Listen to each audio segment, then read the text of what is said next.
Namaste everyone and welcome back to the lecture 6 of Fundamental Analysis of Companies. In the previous lecture, we have done the profit and loss statement, we have covered balance sheet, cash flows, and also we have done the financial ratio part 1. Now in the financial ratio part 1, we have covered PB ratio, PE ratio, EPS, and your PEG ratio. Today's lecture will be focusing on the financial ratio part 2, where we will be covering the liquidity ratio and your leverage ratios. So let's start our lecture. So the first ratio which we are going to cover is your current ratio.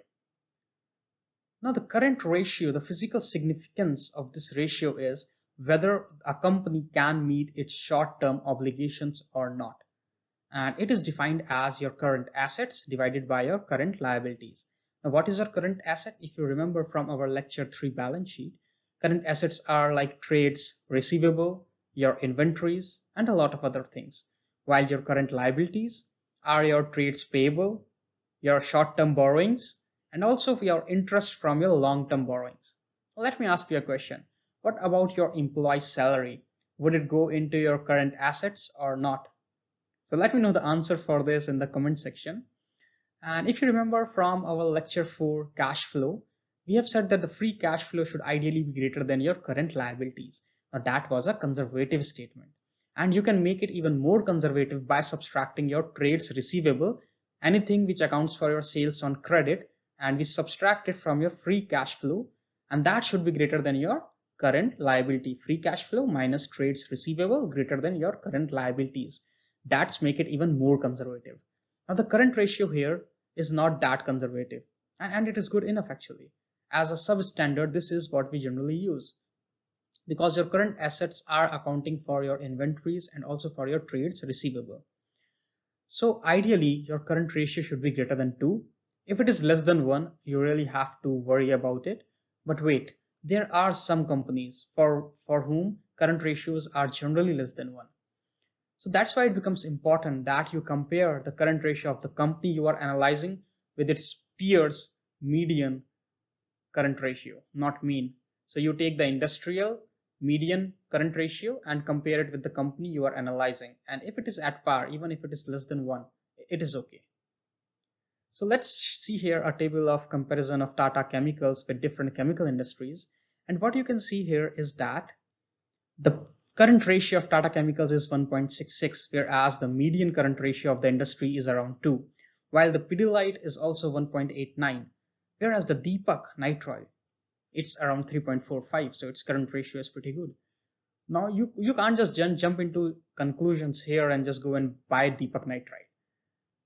This basically means that Deepak Nitrite can meet its short-term obligations much better than Tata Chemicals.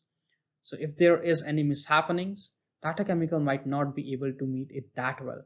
But wait, it is still greater than 1, right? So greater than 1 means your current assets are still greater than your current liabilities. So even if you give all your current liabilities, you still will have 0.66 of margin. And when we say current ratio should be greater than 2, we are accounting for an extra margin of 1 unit.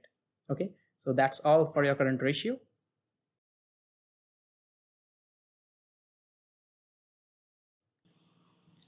So let's try to learn how to calculate the current ratio. So let's go to moneycontrol.com. This is the second website we will be using. The first was screener.in.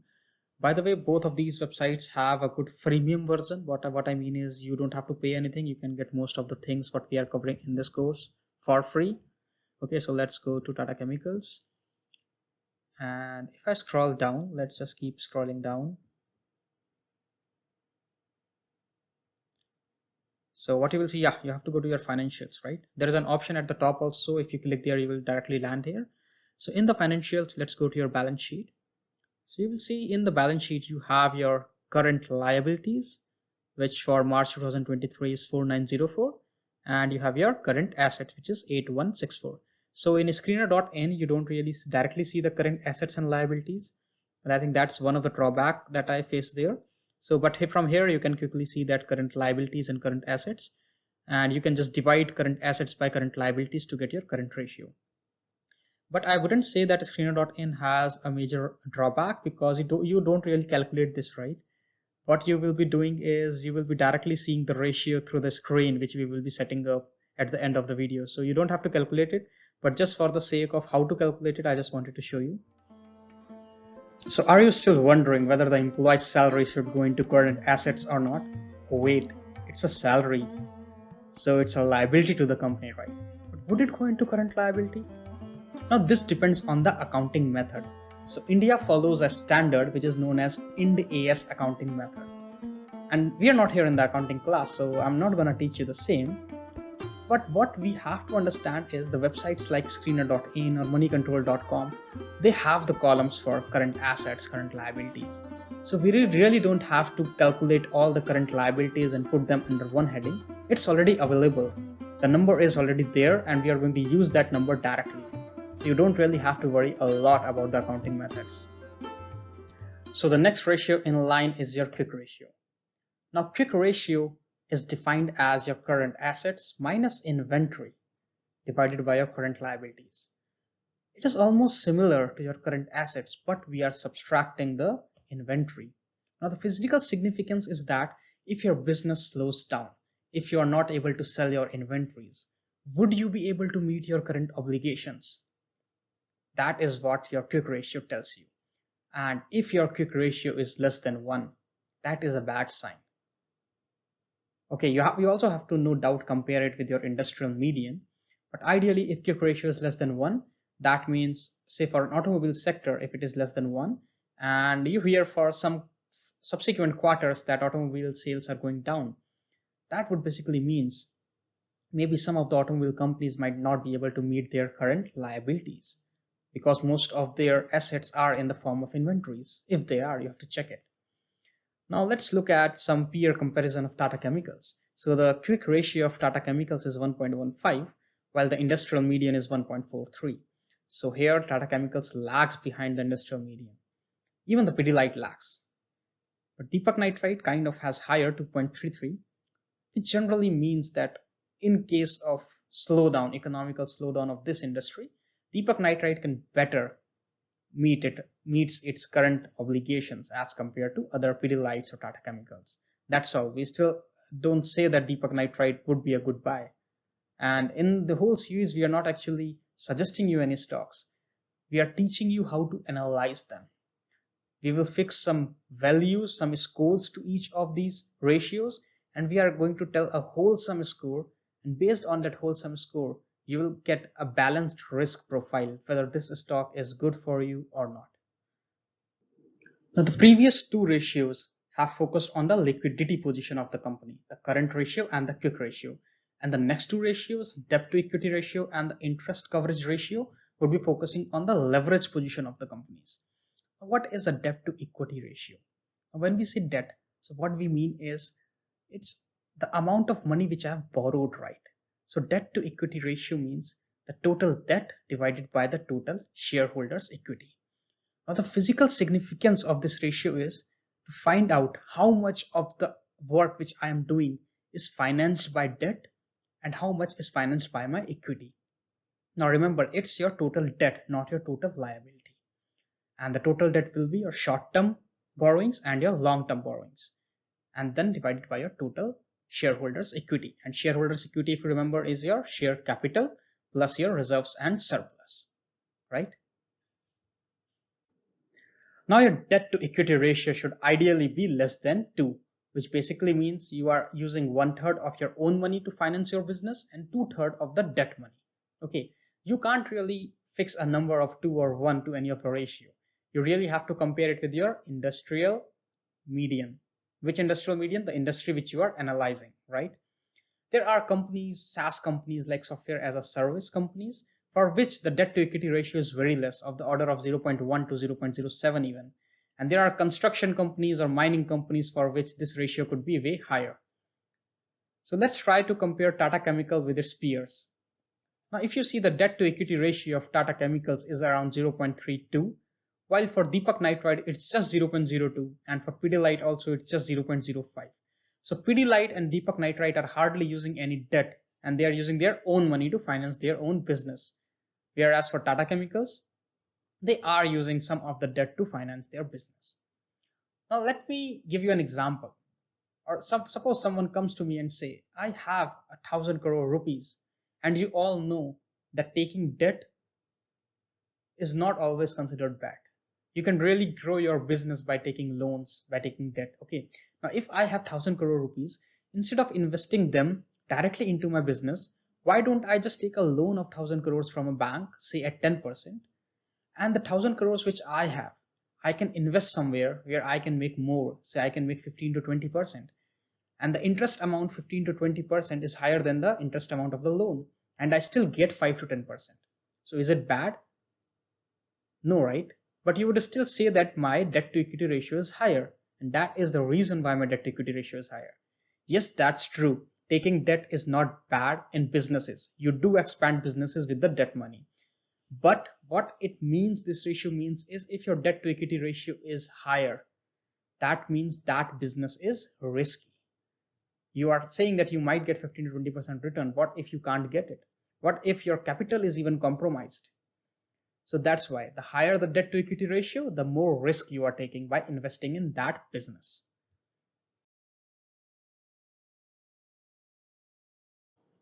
So let's jump into the screener.in and go to the balance sheet of Tata Chemicals. And if you click on the plus sign here, you will see here your long-term borrowings, your short-term borrowings, and also your lease liabilities. By the way, you can go to section 116 of Ind AS to know where it will go.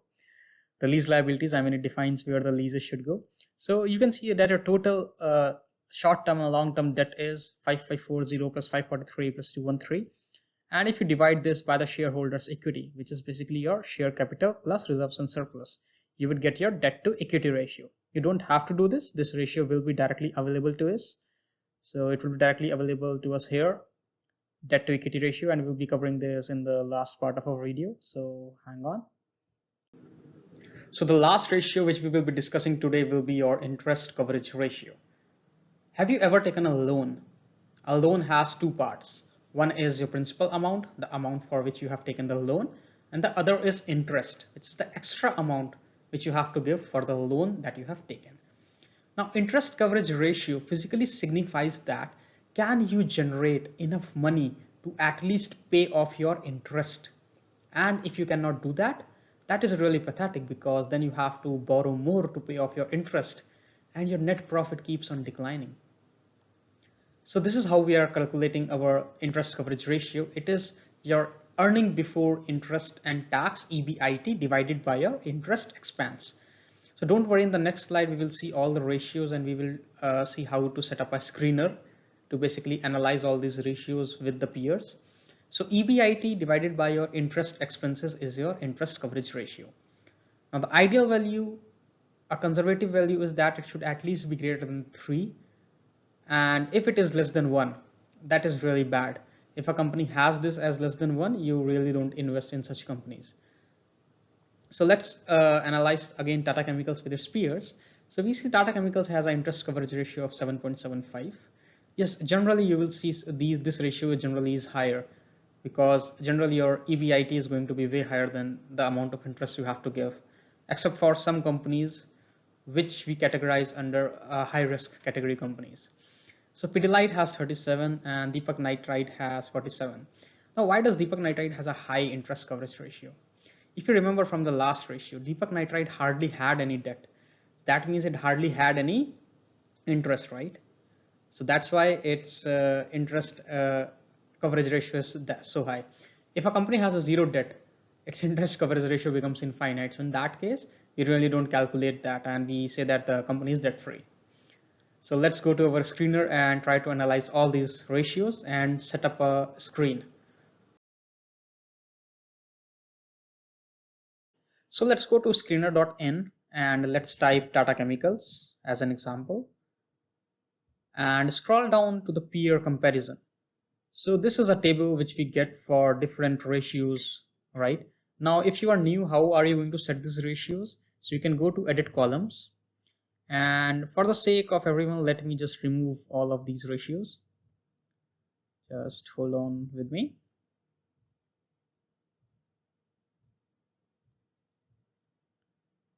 Okay, it's taking more time.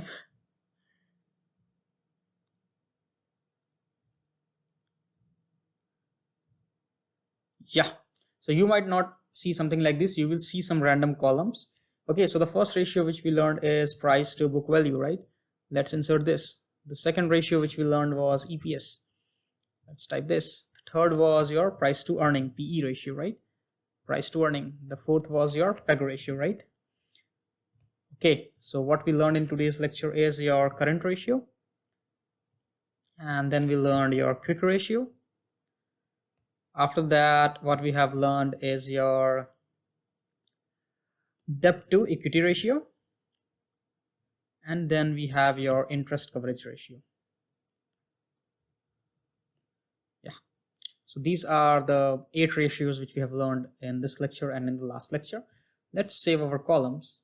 What you can see that all these ratios appeared in one single table along with their peers. Now it gets really easy to compare. So let's see the ratios which we have learned today. The current ratio for Tata Chemicals is around 1.41, while the median is 2. Okay, so the current ratio should ideally be greater than your median, or at least greater than 2, so which is less. Okay, then you have your quick ratio, which is 0.89, which should ideally be greater than 1, right? So quick ratio is something when you subtract your inventories from your current assets. Okay, now debt to equity ratio is 0.32. Now this is good. That means company is hardly using any debt to run its business, and it's mostly using its own funds. And if you see the interest coverage ratio, it is 7.61. So this ratio is greater than 3, and the industrial median is 10. But still, I mean, this ratio, if it is greater than 3, it is good enough. And for the other companies for which you see ratios like for Deepak Nitrite 47 or for Pidilite is 37, the reason being, as we have discussed before, they hardly have any debt. Okay, so you can look through this table, take your time, pause the video, analyze it. Okay, try to analyze all these 8 ratios together. Later in our strategy sheets, after we complete our fundamental financial ratio part, we'll be listing these ratios down in a table, and we'll be scoring them, and we'll be also doing hands-on exercise on some of the companies. We will analyze them. You can also suggest some of the companies in the comment box, so we can make videos on them. We have still not made the videos on them, so we can still make for you.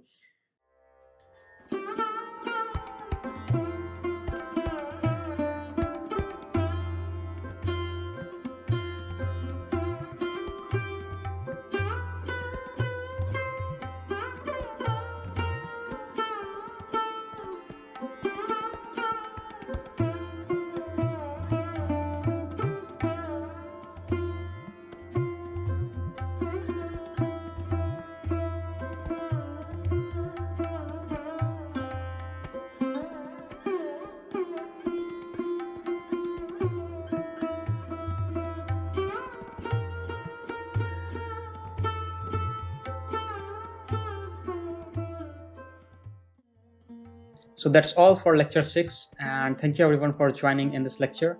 We hope you are learning something new every day, and please feel free to give your feedback or suggestions on the above given email ID. See you in the next class.